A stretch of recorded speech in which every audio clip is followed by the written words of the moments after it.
Hello and welcome to a very interesting episode of Time Out with me, Rebecca. Well, we will see the O2 Fitness Studio launch in Ashok Nagar, but right now I have two very interesting people in the studio with me from Can-Am Consultants Limited.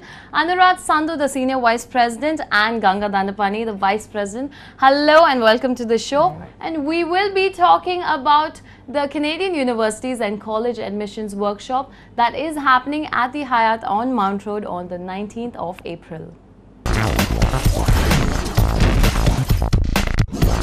Okay, a lot of students that even I know of are shifting their focus to Canada, right? There are so many other countries that they could go to, but why Canada?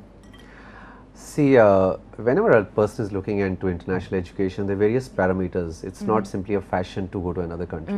It's they're evaluating the whole choices on various things like the cost of education, the quality of education. Now, Canada has scored really well on these. It has a very high quality education which is valid all across the world.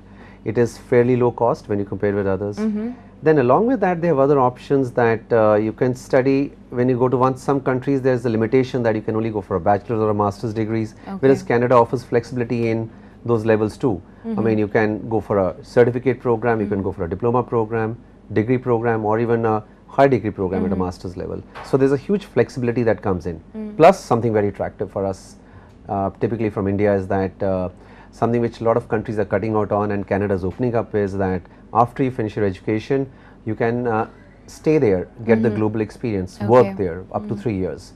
And if you like that country, live on. It gives you permanent residency. So when you bring them all together into one group and analyze them, I think Canada stands out way ahead of others. It really stands out. Okay. So mostly it is undergraduate or postgraduate. So it's about from 17 years to about say 20 or more, right? So what is in Canada? Personally, I haven't been to Canada. So what is there that sets that place apart, especially for youngsters? I mean, let's analyze it let's talk about education first at the undergraduate level. Maybe Ganga can probably throw more light on that. Yeah. At the undergrad level, in fact, there's a huge amount of flexibility, what he talked about. Flexibility in terms of the kinds of education that you get. There are basically two kinds of education that one you might get. One is the university education and the other is the college education. They're both quite different. The mandate is different. It's not like what you have in India. The university education is basically very academic, academically oriented, research oriented. So they offer programs like which are more traditional, like let's say bachelor's in computer science or master's in computer science or business or an MBA, or bachelor's in sociology, zoology, botany, those kind of programs. And at the also at the bachelor's, also in the university, they are not really too oriented towards a job. Okay. I mean, that's not the mandate of the university to be able to provide programs which are leading to jobs.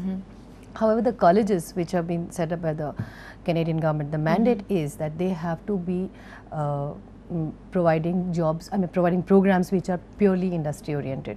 So the industry people actually sit on the curriculum and they actually plan out the curriculum in such a way that they skill students, skill the people who are doing those programs towards the job market.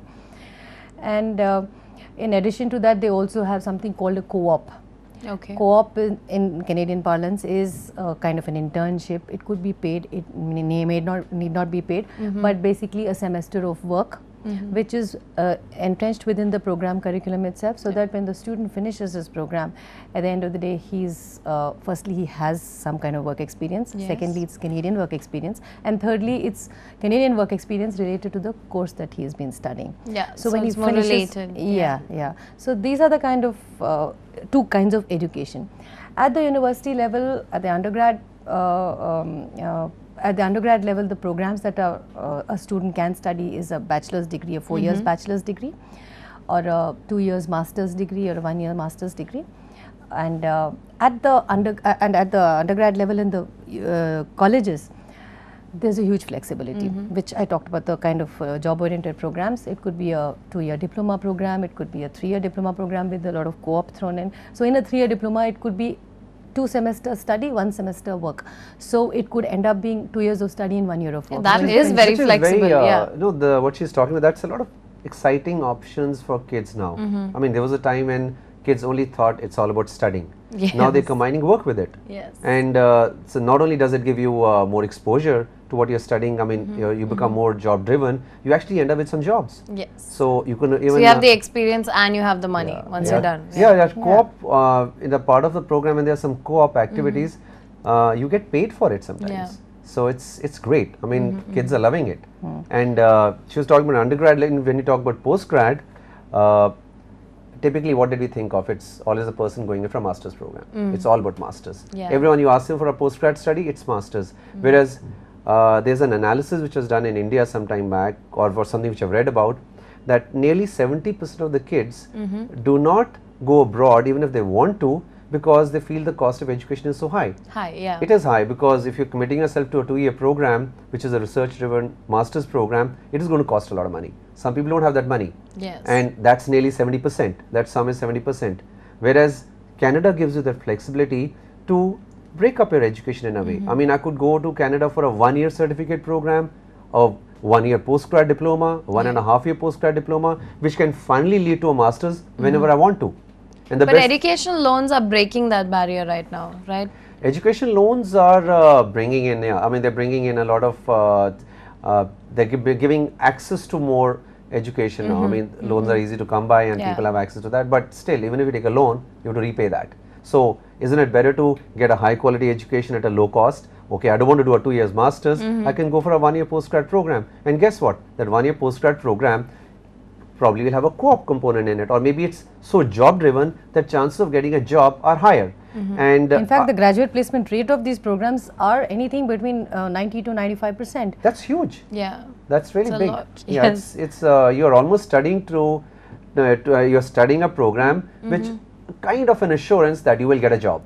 And to add to that, many of these programs have certifications in them. Like, let's say you're doing a program in human resource, so you're a certified human resource professional, or a certified engineering technician, or a certified financial planner. So at the end of the day, when you finish with your program, you get a job as a financial planner, financial analyst, financial advisor, or whatever, considering the kind of program that you've studied, you could get a job as that.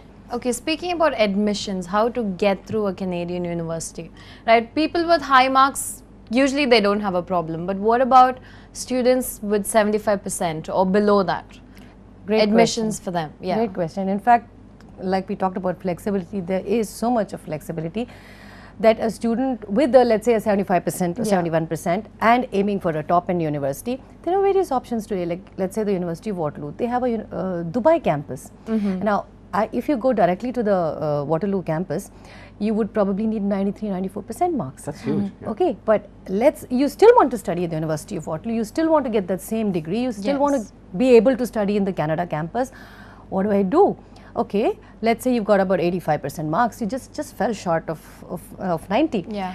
So, okay, let's go through the University of Waterloo Dubai campus. Now, they have separate, and it's a purely international environment.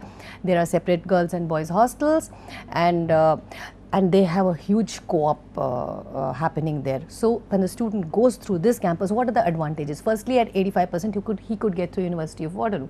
Secondly, he still gets the co-op, and so he can work in Dubai. Okay. That is the Middle East, and then when he goes on into Canada, he gets the work option. You're not finishing a program in Dubai. It's like 2 years. 2 years in Dubai, and then 2 years in Canada. So he gets. So some kids, I know of some parents I've met, and they love it because at a 17 or 18-year-old kid, you don't want him to go all the way to Canada.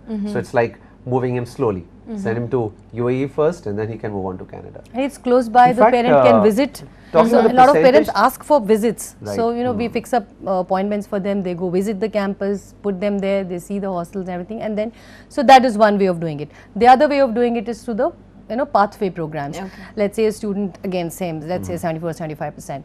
Now he goes through a university transfer program. It's called a UTP.